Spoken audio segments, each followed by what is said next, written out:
It began as a hushed conversation behind Kensington Palace walls, one that aides tried to downplay and courtiers quickly silenced. But the look on Catherine, Princess of Wales' face as she exited that private meeting said everything the palace couldn't. Something was wrong. And it involved Charlotte. What was first dismissed as a rumor soon turned into a royal firestorm, now confirmed by the very people who fought to protect it. Before we go deeper into what this really means for the royal family, make sure to subscribe so you don't miss a single update. What unfolded behind those closed doors was not a routine consultation, not a passing concern brushed aside with rehearsed reassurance.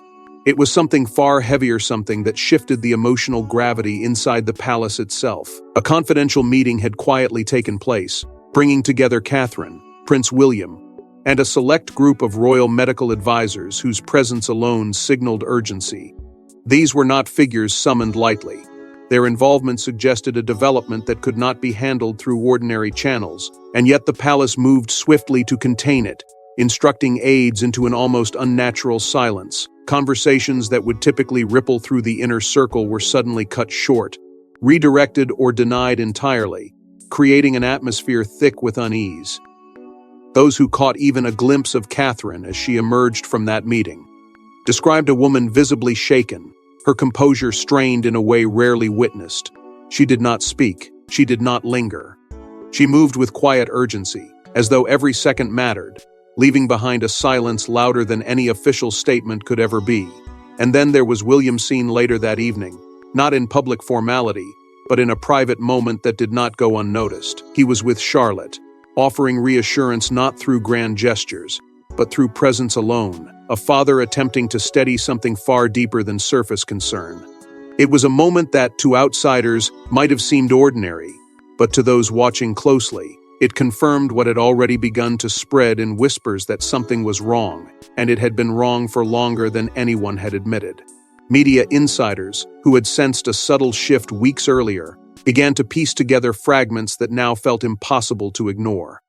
There had been signs, small, almost invisible changes in tone, in scheduling, in demeanor, but they had been dismissed, buried beneath the palace's carefully maintained image of stability. Now, those fragments were aligning into something far more unsettling. This was no isolated incident. This was a revelation unfolding in real time, one that threatened to expose not just a private struggle, but something embedded far deeper within the royal structure itself. Because as the silence tightened and the whispers grew louder, it became clear that this was not just about a sudden health development, not just about a family facing a private challenge behind closed doors.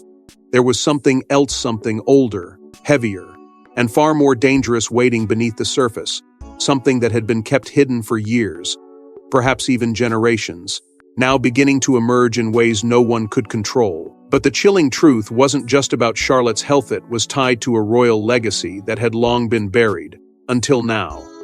The message didn't come through official channels, it wasn't stamped, signed, or sealed in the traditional way. Instead, it arrived quietly, carried through the one person no one ever questions, Princess Anne. And what she brought with her would change everything. There were no formal announcements, no carefully worded statements filtered through palace press offices, no attempt to soften its impact before it reached the inner circle. This was different. It moved beneath the surface, bypassing the usual safeguards, carried not by ceremony but by authority that had been earned over decades of unwavering duty. Because when Anne is summoned privately by King Charles III, it is never routine. It signals urgency. It signals gravity. And more than anything, it signals that what is about to unfold cannot be entrusted to anyone else. Reports began to surface, not openly, not loudly, but in fragments whispered among those closest to the palace, that a final request had been discussed behind closed doors, one that carried the weight of something far beyond a simple decision. This was not about daily operations or ceremonial duties. This was about legacy, about preservation, about ensuring that something fragile, something deeply embedded in the monarchy's foundation, would not be lost in the shifting tides of uncertainty that had already begun to surround the king's reign. Anne's presence in that room was no coincidence. She has long been regarded as the enforcer, the one who does not bend when emotion clouds judgment, the one who carries forward the unspoken rules that others hesitate to confront. And perhaps more importantly, She is seen as the guardian of what Queen Elizabeth II left behind, not just in name, but in principle, in expectation, in quiet instructions that were never meant for public understanding. That is why this request, whatever its full nature, was entrusted to her.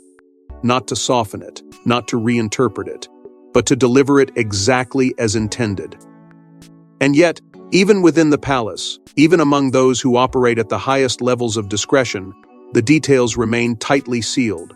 Senior aides found themselves cut off from information they would normally be privy to. Conversations halted when certain names were mentioned. Access was quietly restricted. It created an atmosphere that was both controlled and deeply unsettling, as if something irreversible had already been set in motion and the institution itself was bracing for the impact.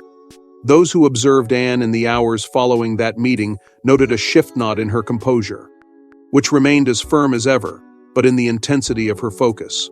She moved with purpose, with clarity, as though the path ahead had already been decided and all that remained was to carry it through. And that, more than anything, sent a quiet but unmistakable signal through the corridors of power. Whatever had been agreed upon in that private exchange was not up for negotiation. It was a directive, a line drawn, and somewhere within that directive lay the potential to reshape not just relationships, but the very balance of the monarchy itself. Because as the silence deepened and the speculation grew, one question began to take hold, impossible to ignore and increasingly urgent with every passing moment. What exactly had the king asked? And why had it been delivered in such secrecy, through the one person who would never allow it to be challenged? But when the contents of that request finally reached William, the reaction was immediate and devastating. No one expected him to fall. Not here, not like this. But as the words were spoken, Prince William, the future king, the symbol of composure, collapsed under the weight of what he had just heard. It did not happen slowly, nor did it unfold with any warning that those around him could prepare for. One moment, he stood as he always had, controlled, measured, carrying the quiet strength expected of him, and the next, that control fractured in a way that stunned even those who knew him best. Because the message delivered by Princess Anne was not wrapped in diplomacy or softened by reassurance. It was precise, direct, uncompromising. She did not hesitate, did not adjust her tone, did not allow emotion to interfere with the duty she had been entrusted with. What she carried from King Charles III was not a suggestion, not an appeal for consideration, but something far heavier, something that demanded to be accepted, not debated. And as those words reached William, something shifted instantly, as though the full weight of their meaning struck all at once, leaving no room for gradual understanding or quiet processing. Those present would later struggle to describe exactly what they had witnessed, because it was not just a physical reaction, not simply a moment of shock. It was deeper than that. It was the visible breaking point of a man who had spent his entire life preparing for responsibility, only to be confronted with a reality that tested the very limits of that preparation. The request, if it could even be called that, cut into something profoundly personal, something that reached beyond duty and into the core of who he was, forcing him to confront a choice that no amount of training could make easier. And in that moment, the future king was no longer defined by composure or expectation. He was defined by the unbearable weight of what was being asked of him. Catherine, Princess of Wales, was there. She saw it unfold in real time, the shift in his expression, the loss of balance, the sudden absence of the steady presence she had always known. And yet, even as everything around her seemed to tilt, she held her ground, struggling to maintain the composure that the institution demanded, even as the personal cost of that composure became painfully clear. There were no words exchanged that could ease the moment, no immediate response that could undo what had already been said, because the realization came quickly, and it came with brutal clarity. This decision, whatever form it ultimately took, would not remain contained within that room. It would ripple outward, reshaping relationships, redefining roles, and potentially altering the future of the monarchy itself. Insiders would later describe it as something they had never witnessed before, not because of its intensity alone, but because of what it represented. This was not a disagreement. This was not a private family conflict. This was a moment where the line between personal loyalty and institutional duty became impossible to ignore, forcing a reckoning that could not be postponed or softened. And as William struggled to absorb the full weight of what had just been placed before him, one truth began to settle in with quiet, undeniable force. There was no path forward that would leave everything intact. Something would have to give. Something would have to be sacrificed. And whatever that sacrifice was, it would not be small. It would not be temporary. It would define everything that came next, not just for him, but for the monarchy he was destined to lead. Because this wasn't just a request, it was a command rooted in decades of buried royal history. Quote, "To understand the collapse, you have to understand the legacy." A legacy not written in public records, but whispered through generations, one that Queen Elizabeth II herself protected until her final days. It was never something the public could easily point to, never outlined in official briefings or explained through ceremonial speeches. Instead, it lived in fragments, quiet directives, carefully preserved documents, and expectations passed down not through announcement, but through trust. Those closest to the institution have long suggested that beyond the visible structure of the monarchy lies a second, far more rigid framework, one that governs not appearances, but survival. And within that framework exists a protocol so deeply rooted in royal lineage and duty that it rarely needs to be spoken aloud. It simply exists, waiting for the moment it must be enforced. This was not something newly created or impulsively decided. Its origins trace back through decades, even centuries. Shaped by monarchs who understood that the greatest threats to the crown were not always external, but often came from within. Over time, these unspoken rules evolved into something almost immovable, a silent covenant designed to preserve stability at any cost. It is within this context that the late Queen's influence becomes impossible to ignore. Though no longer physically present, her decisions, her priorities, and her carefully constructed safeguards continue to operate with quiet authority. Reports have long suggested that she anticipated moments like this, moments where personal relationships would collide with institutional responsibility, and that she left behind mechanisms to ensure that when those moments came, the outcome would not be left to emotion alone. That is where Princess Anne steps in, not as a messenger, but as an executor of those hidden frameworks. Her role has never been about visibility or approval.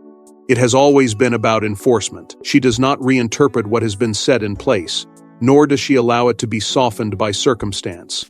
She carries it forward exactly as intended, regardless of the cost. And now, the request delivered by King Charles III appears to align perfectly with those long-standing but undisclosed expectations. It is not a deviation from tradition. It is the continuation of it. That is what makes it so difficult to resist and so impossible to ignore. Because for William, this is not simply a decision about the present moment. It is a confrontation with the full weight of everything that has come before him. It is the realization that the role he has prepared for his entire life comes with obligations that cannot always coexist with personal loyalty. The very values that define him, his sense of family, his instinct to protect, are now in direct conflict with the duty he is expected to uphold. And that is where the true tension lies. Not in the existence of the protocol itself, but in what it demands from him now. Because following it means sacrificing something deeply personal, and resisting it means challenging a system that has been designed to withstand exactly that kind of resistance. It is a position no one can navigate without consequence, no matter how prepared they believe themselves to be.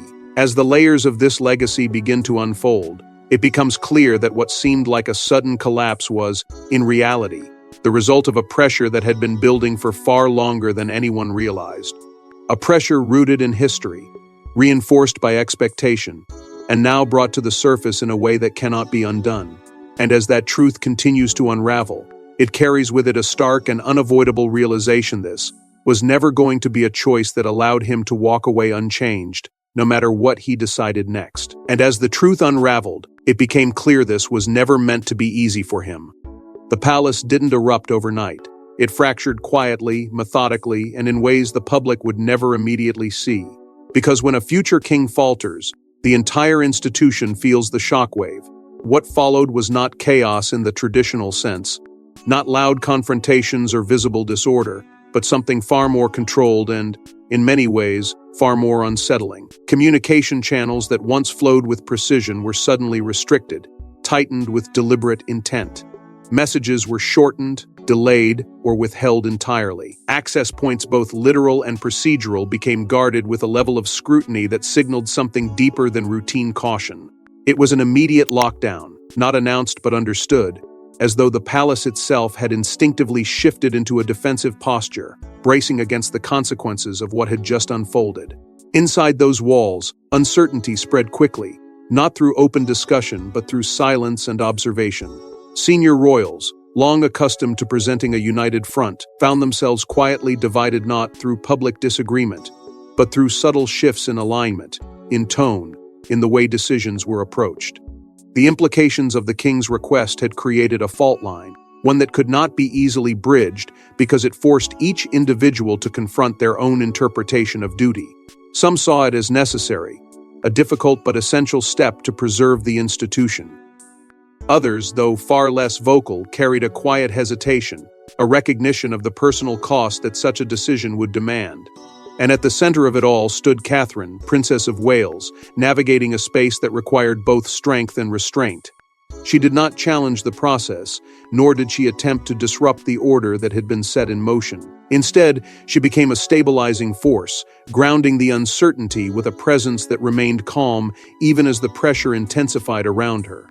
It was not a role she had sought, but it was one she understood instinctively, holding together what could still be held, offering quiet reassurance where words would only complicate matters further. In stark contrast, Princess Anne remained unyielding, her position clear and unwavering. For her, there was no ambiguity, no space for emotional negotiation. The protocol had been invoked, and her responsibility was to see it through without compromise. That clarity, while necessary, added another layer of tension, because it left little room for the kind of flexibility that moments like this often demand. Meanwhile, King Charles III appeared to step back, at least publicly, creating a distance that only deepened the uncertainty within the household. Whether it was a calculated decision or a reflection of the strain he himself was under, it had the effect of shifting the immediate burden onto those closest to the situation, forcing them to navigate the fallout without visible guidance from the very figure at the center of it all. And beneath this complex web of duty, silence, and restrained conflict, the staff, those who keep the institution functioning day by day, began to feel the weight of it most acutely. Morale wavered, not because of any single event, but because of the growing sense that something fundamental was shifting, something that could not simply be resolved and forgotten. Conversations became cautious. Movements became measured. Every action carried an awareness that the stability they had long relied on was no longer guaranteed. It was a slow, deliberate unraveling, one that did not announce itself with drama, but revealed itself through the accumulation of small, undeniable changes. And as those changes continued to build, it became increasingly clear that the palace was not just managing a moment of crisis, it was confronting a transformation that would leave a lasting mark on everyone within it. But while the palace struggled to contain the damage, the outside world was beginning to notice the cracks. There were no statements, no press briefings, no reassuring appearances. Just silence, and in the world of royalty, silence speaks louder than anything else. It was not the kind of quiet that brings calm or resolution. It was the kind that invites questions, fuels speculation, and slowly pulls attention towards something the institution is trying, but failing, to contain. Within hours, that silence began to echo beyond palace walls, picked up by observers, analysts, and those who have long studied even the smallest shifts in royal behavior. Because when a system built on visibility suddenly retreats into stillness, it does not go unnoticed. It creates a vacuum, and that vacuum demands to be filled. Media speculation intensified almost immediately, not because of what had been confirmed, but because of what had not. The absence of an official response became the story itself. Commentators began to dissect timelines, compare recent appearances, and revisit moments that once seemed insignificant but now carried new weight. Patterns emerged where none had been acknowledged before. And slowly, cautiously, the narrative began to take shape, not as a clear account, but as a collection of possibilities, each one more unsettling than the last. At the center of that growing storm stood Prince William, whose public demeanor, once defined by steady composure, now appeared subtly altered in ways that were difficult to ignore. It was not dramatic. It was not overt. But for those paying attention, The change was there in the measured pauses, in the controlled expressions that seemed just slightly more strained than before, in the careful distance he maintained from any situation that might invite scrutiny. These were not signs of weakness, but they were signs of pressure, of something unfolding behind the scenes that could not be entirely hidden, no matter how disciplined the response. Alongside him, Catherine, Princess of Wales, became an even more intriguing presence, not because of what she did, but because of what she did not. Her appearances became limited, selective, and carefully managed, each one offering just enough reassurance to maintain stability, while revealing nothing that could deepen the speculation already building around them. It was a delicate balance, one that suggested a level of awareness about the situation that extended far beyond public perception. And then came the leaks. Not official confirmations, not direct disclosures, but carefully worded hints from those described only as insiders, suggesting that what was unfolding was not a temporary disruption, but something far more significant. A historic internal conflict, they called it. A phrase vague enough to protect details, yet powerful enough to shift the entire tone of the conversation. Because if history was involved, then this was no longer just about the present moment. It was about precedent, about consequences that could extend far beyond the individuals directly involved. Questions began to surface, not just among the media, but among the public itself. What does this mean for the future? What kind of decision could create this level of silence, this level of tension, this level of controlled distance from the very institution that thrives on visibility? And perhaps most importantly, what happens next? The growing sense was impossible to ignore. Something had shifted, not in a way that could be easily explained or immediately understood, but in a way that carried weight, permanence, and consequence. This was not a passing storm. This was a turning point, unfolding slowly but undeniably, pulling every piece of the monarchy into its orbit. And as the silence continued to stretch, refusing to break under pressure, one realization became increasingly clear. Whatever decision was forming behind those closed doors was not just about resolving a crisis, it was about defining a future that would look very different from the past. And behind that silence, a decision was forming, one that would define William's legacy forever. Every royal faces a moment where duty demands everything. For William, that moment had arrived, and there was no way out without consequence. The weight of it did not descend all at once. It pressed in slowly, relentlessly, until there was no space left to breathe without feeling its presence. Prince William had spent a lifetime preparing for responsibility, but preparation had never accounted for this quiet, inescapable collision between what he believed as a man and what he was required to uphold as the future king. The choice before him was not framed in clear terms, not presented as a simple decision with a defined outcome. It was layered, complex, and deeply personal, forcing him to measure loyalty against legacy, emotion against expectation. Every path forward carried a cost, and every cost cut into something he could not easily replace. And yet, standing beside him through that storm was Catherine, Princess of Wales, whose influence did not come through pressure or persuasion, but through quiet presence. She did not tell him what to do. She did not attempt to shape the outcome. Instead, she grounded him, reminding him without words of the balance he had always tried to maintain, the space where personal conviction and royal duty could still coexist, even under strain. It was not an easy balance to hold, not in a moment where the stakes felt impossibly high, but her steadiness became a point of clarity in an otherwise overwhelming landscape. Across from them, unwavering as ever, stood Princess Anne, not as an opponent, but as a force that could not be moved. Her role was not to negotiate or reinterpret. It was to ensure that what had been set in motion would reach its intended conclusion. She reinforced the inevitability of the king's request not through confrontation, but through certainty. There was no hesitation in her stance, no indication that this was a matter open for reconsideration. It was, in her view, already decided, anchored in a tradition that did not bend to individual struggle, no matter how significant that struggle might be. And it was within that unyielding framework that the full magnitude of the situation became impossible to ignore. This was no longer just about one decision or one moment. The stability of the monarchy itself seemed to rest on what happened next, because if William chose one path, it would reinforce the very structure that had sustained the institution for generations, but at a deeply personal cost. If he chose another, It could introduce uncertainty into a system that depends on continuity above all else.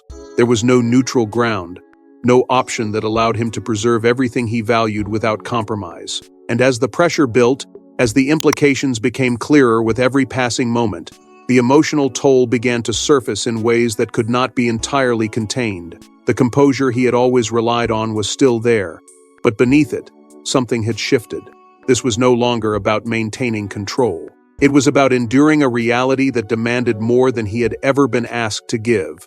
And in that realization came the hardest truth of all: whatever he chose, something would be lost. Not temporarily, not partially, but in a way that would leave a permanent mark, shaping not just his future, but the future of the monarchy he was destined to lead. Because in the end, the crown doesn't ask, it takes. By the time the dust settled, nothing looked the same. Not the palace, not the family, and certainly not the man who would one day wear the crown. What had once felt immovable now carried the quiet marks of change, not dramatic or immediate, but deep enough to alter the course of everything that followed. Prince William did not emerge from this moment unchanged, nor could he. The decision he had been forced to confront, one that demanded the sacrifice of something profoundly personal, had reshaped him in ways that could not be undone. It was not simply about what he chose, but about what that choice required him to leave behind. The weight of duty had always been part of his path, but now it had taken something in return, something that would remain with him long after the moment itself had passed. And with that shift came consequences that extended far beyond him. Within the royal family, the balance of power subtly but unmistakably adjusted, as though the very structure of the institution had recalibrated in response to what had occurred.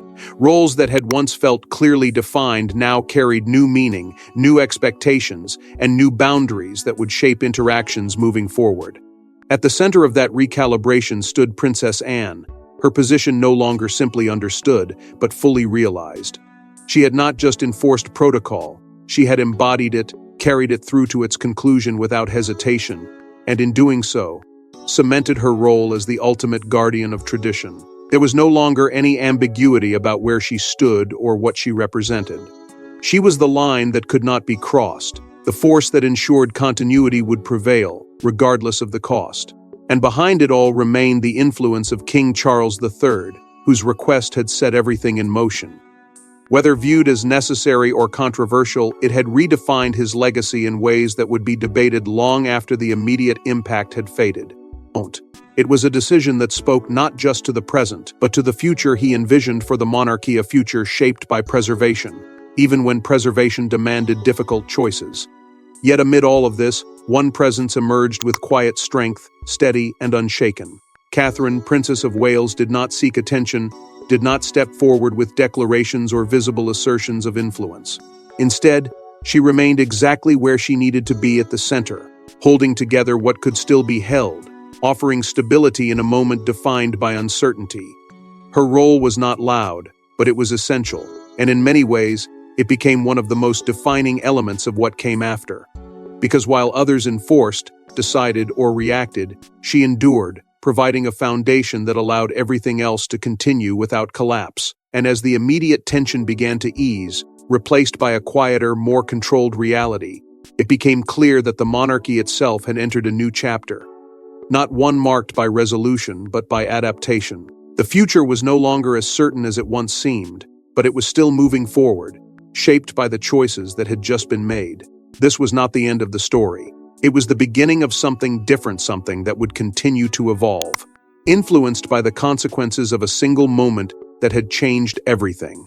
Because some moments don't just shape history, they rewrite it entirely. Thanks for watching. Please don't forget to like and subscribe, and we will see you in the next one.